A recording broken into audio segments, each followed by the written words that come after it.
السلام علیکم ورحمۃ اللہ تعالیٰ وبرکاتہ۔ آج ہم جو عمل آپ کو بتانے جا رہے ہیں وہ ہے ایک ایسے موکل کی تسخیر کرنا جو حضرت سلیمان علیہ الصلوۃ والسلام کے خزانوں کے رازوں سے واقف ہے۔ ایسے موکل کی تسخیر کا عمل، وہ عمل یہ ہے کہ اگر کوئی شخص موکل حاضر کر کے کسی بھی طرح کے اپنے مقاصد کو جو جائز ہوں اس کی تکمیل کرنا چاہے تو وہ موکل اس کو آنے واحد میں الحمدللہ کر دیتا ہے، لیکن مقاصد جائز ہونے چاہیے۔ غیر شرعی مقاصد یہ علوی موکلات نہیں کیا کرتے، اگر مجبوراً ان سے کروائے بھی جائیں تو پھر آپ کی اپنی جان کو خطرہ ہوتا ہے۔ حضرت سلیمان علیہ الصلوۃ والسلام کو اللہ تعالیٰ نے پوری روئے زمین کی بادشاہت عطا فرمائی تھی، اور جس میں جنات وغیرہ بھی آپ کے تابع ہوا کرتے تھے، ہوا بھی آپ کے تابع ہوا کرتی تھی، اور آپ کو اللہ تعالیٰ نے ایک انگوٹھی عطا فرمائی تھی جس کے اوپر ایک حرز لکھا ہوا تھا۔ تو ایک برحتی شریف ہے، اس کا بھی عمل الحمدللہ ہم اپنے شاگردوں وغیرہ کو کرواتے ہیں۔ جو لوگ آن لائن روحانی کورس کرنا چاہتے ہیں وہ بھی ہمارے خانقاہ شریف کے نمبر پر رابطہ کر سکتے ہیں، تو الحمدللہ ہم ان کو عمل بھی کرواتے ہیں۔ اعمال کا مختصر ہدیہ بھی ہوتا ہے، وہ ہماری مجبوری ہے کیونکہ خانقاہ نظام اور شاگردوں کے معاملات اور یوٹیوب چینل کی جو ٹیم کام کرتی ہے ان کے بھی کچھ ماہانہ ہدیہ وغیرہ ہوتا ہے۔ یہ ساری پرابلمز ہیں، اور کچھ اعمال اگر منگوائے جاتے ہیں تو پھر اس کے ذریعے سے ٹی سی ایس وغیرہ کوریئر کا خرچہ بھی ہوتا ہے، اور کچھ غریب احباب کی مدد بھی کی جاتی ہے۔ تو اس اعتبار سے جتنے بھی دوست احباب خانقاہ شریف کی دل سے خدمت کریں گے تو الحمدللہ اللہ تعالیٰ ان کو اجر عطا فرمائے گا، کیونکہ قربا اس خانقاہ کے ساتھ جڑے ہوئے ہیں تو الحمدللہ ان کی بھی مدد کی جاتی ہے مالی۔ تو حضرت سلیمان علیہ الصلوۃ والسلام پھر جب بھی کوئی حکم ارشاد فرمایا کرتے تھے جنات کو اور مختلف موکلات وغیرہ کو، تو ان موکلات میں سے ایک موکل یہ بھی ہے جو اللہ تعالیٰ کے فضل سے حضرت سلیمان علیہ الصلوۃ والسلام کی جو ڈیوٹیاں وغیرہ کرتے رہے ہیں موکلات، ان کے تربیت یافتہ بھی ہوتے ہیں، ان کے شاگردوں کے شاگرد بھی آگے چلتے ہیں۔ اسی طرح یہ نظام چلتا آ رہا ہے، اور ان کی ہزاروں سال ویسے ہی عمریں ہوتی ہیں۔ تو اس موکل کو اگر آپ تسخیر کرنا چاہیں، تابع کرنا چاہیں، تو پھر اس کا ایک بہت ہی مجرب عمل ہے۔ محنت طلب تو ہے، اتنی زیادہ محنت بھی نہیں ہے، آسان ہے۔ اپنے ہر جائز مقاصد کے لیے غیبی امداد حاصل کرنے کے لیے یہ عمل بہت ہی مؤثر ہے۔ یہ عمل ایک عظیمت پر مشتمل ہے، جو عظیمت ہم آپ کو آخر میں بتا دیں گے، لیکن اس سے پہلے اس کا طریقہ کار سماعت فرمانے کہ اس عظیمت کو پڑھنا کیسے، اس کی زکوٰۃ کیسے ادا کی جائے گی، اور موکل حاضر ہوگا تو اس سے گفتگو کب کرنی ہے، کتنی کرنی ہے، اور اس کو تسخیر کیسے کرنا ہے۔ تو عمل پڑھنے کا طریقہ کار یہ ہے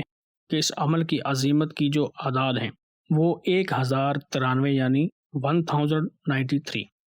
اسی تعداد سے یہ عظیمت 40 روز تک ترک حیوانات جلالی و جمالی کے ساتھ پڑھنی ہے۔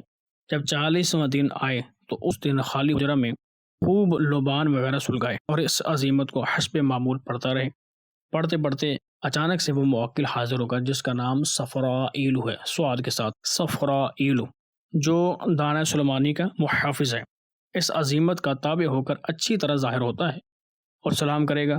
جب بھی آپ کو وہ سلام کرے تو آپ لوگوں کو چاہیے کہ صرف اور صرف سلام کا جواب دیں، اور اس سے زائد کوئی بات نہ کریں۔ یعنی جب تک آپ کا عمل کمپلیٹ نہیں ہوتا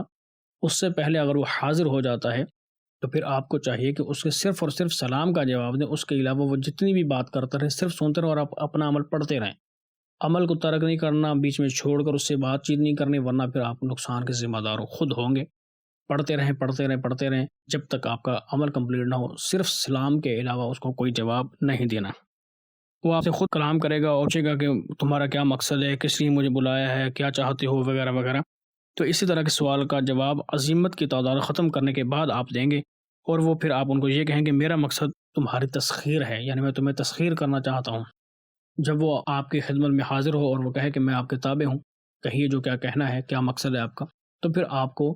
کلمہ محمدی صلی اللہ تعالیٰ علیہ وآلہ وسلم کے ساتھ، یعنی لا الہ الا اللہ محمد رسول اللہ کلمہ پڑھ کر تم یہ مجھ سے عہد کرو کہ جب جب مجھے تمہاری جائز کاموں میں ضرورت ہوگی تو تم ضرور میری مدد کرو گے، یہ عہد کرو کلمہ محمدی صلی اللہ تعالیٰ علیہ وسلم پڑھ کر۔ جب آپ ان سے یہ عہد لے لیں، عہد لینے کے بعد اس موکل کو رخصت کر دیں، اور اس عظیمت کو پھر روزانہ 390 بار اپنے ورد میں رکھے تاکہ عمل قائم رہے۔ آپ موکل کو یہ بھی کہہ سکتے ہیں کہ اگر آپ کو میں نے بلانا ہو تو پھر آپ خود بتا دیں کہ میں کون سا ورد کتنے مرتبہ پڑھوں، کون سا کوڈ استعمال کروں جس کی وجہ سے آپ فوراً آ کر میری مدد کر سکیں۔ مثلاً اگر یہی ورد جو یہ عظیمت ہے ایک مرتبہ پڑھوں تم آ جاؤ گے، یا کوئی اور اپنی مرضی کا بتا دو، یا پھر بعض اوقات ایسا ہوتا ہے کہ خود کوئی کوڈ بتا دیتے ہیں کہ آپ یہ والا لفظ اتنی مرتبہ پڑھیں گے تو ہم حاضر ہو جائیں گے، یا پھر وہ آپ پر چھوڑ دیتے ہیں کہ یہ آپ جو مرضی ہمیں دے دیں ہم اسی طرح کر لیں گے، تو آپ یہ کہیں گے تو ہم آ جایا کریں گے۔ تو بہرحال جس طرح بھی وہاں پر طے پائے تو اسی طرح سے آپ نے پھر جب بھی ضرورت ہو اس موکل کو حاضر کرنے کی تو آپ اس کو وہ کوڈ یعنی جملہ وہ لفظ اسم پڑھ کر آپ اس کو بلا سکتے ہیں اور اس سے مدد حاصل کر سکتے ہیں۔ وہ عظیمت جو چلے کے دوران پڑھی جائے گی وہ یہ ہے: عجب یا صفرائیل بحق یا صمد یا قیوم یا رب۔ یہ جو عظیمت ہے بس اتنی مختصر سی ہے، اس کو 40 دن آپ نے پڑھنا ہے 1093 مرتبہ، تو یعنی یہ روزانہ آپ نے اتنی تعداد میں پڑھنا ہے، تو الحمدللہ وہ موکل آپ کے سامنے حاضر ہو جائے گا۔ لیکن پھر بات یاد رہے کہ کوئی ناجائز کام کا مطالبہ کریں گے تو اس کے نقصان کے ذمہ دار آپ خود ہوں گے۔ صرف جائز مقاصد کے لیے آپ اس کا استعمال کر سکتے ہیں، کیونکہ یہ علوی موکلات ہوتے ہیں، سفلی نہیں ہوتے جو شرارتی ہوتے ہیں یا جو لوگوں کو نقصان دینے میں خوش ہوتے ہیں، اس طرح نہیں ہوتا یہ، بلکہ نیک ہوتے ہیں اور نیکی کے کاموں کو پسند کرتے ہیں، ناجائز کاموں سے اور گناہ کے کاموں سے شدید نفرت کرتے ہیں۔ تو ان سے ناجائز کام کروانے والا خود اپنے جان کو مصیبت میں ڈالے گا، اس کے ذمہ دار ہماری خانقاہ کی طرف سے کوئی بھی شخص نہیں ہوگا۔ اور دوسری بات یہ ہے کہ جو بھی اس کا عمل کرنا چاہے وہ باقاعدہ ہم سے پرسنل میں رابطہ کرے، اور رابطہ کرنے کے بعد اس کی پوری تربیت حاصل کرے، تربیت لینے کے بعد پھر اس کے بعد وہ ہم سے اجازت طلب کرے تو پھر ہم اس کو اجازت دیں گے۔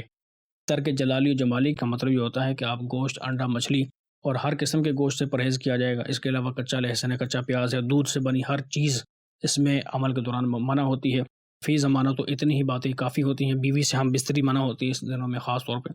تو یہ چیزیں پرہیز کیا جاتا ہے، اس کو ترک جلالی و جمالی وغیرہ کہا جاتا ہے۔ تو اس میں اور بھی تفصیل ہے جو انشاءاللہ ہم آگے والی مزید ویڈیو میں تفصیل کے ساتھ بیان کر دیں گے۔ السلام علیکم ورحمۃ اللہ وبرکاتہ۔